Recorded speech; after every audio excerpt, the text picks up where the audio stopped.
All right, guys, picking up where we left off, I am going to start doing the drape mold method. So you know that you can utilize the forms that are in the classroom to make things like plates, bowls, etc. I, again, like to put a barrier between my clay and the form so that it doesn't cling to it. So what I'm going to be doing is compressing the excess air out of that bag and just kind of tucking that underneath so that that plastic really does kind of cling the form pretty well. I'm going to gently pick up my slab and I'm going to be placing it over the form. Now, as you are working with this method, you don't want to just smash it down and be done with it. I'm going to gently be compressing the clay around the form so that my clay takes on the form of the bowl itself. But it will naturally get folds and stuff. So I want you to see right here how it's starting to kind of puff out a little bit. So I just need to be very gentle as I'm compressing that clay around the form.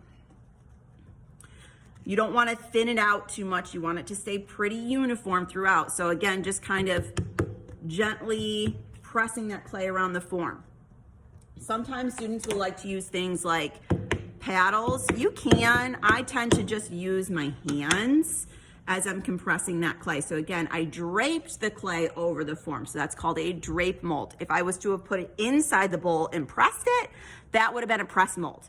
So what I'm gonna do as I'm preparing this bowl is continue to compress it all the way down to the lip of the bowl. Because right now, if that bowl's upside down, the lip is actually way down here, not at the top. Gonna compress that clay. What I like to do, you can utilize a fettling knife or a needle tool. I'm just gonna trim off some of that excess clay that I don't need, impeding my working process. I'm not really worrying about the shape of the lip just yet. This is gonna be quite an organic shaped bowl, so I'm not really so worried about it being wavy. That's gonna be okay. I'm gonna take that extra clay and you can either hold on to it for applique and additions to your piece, or you can put that back in the workable clay bin, okay?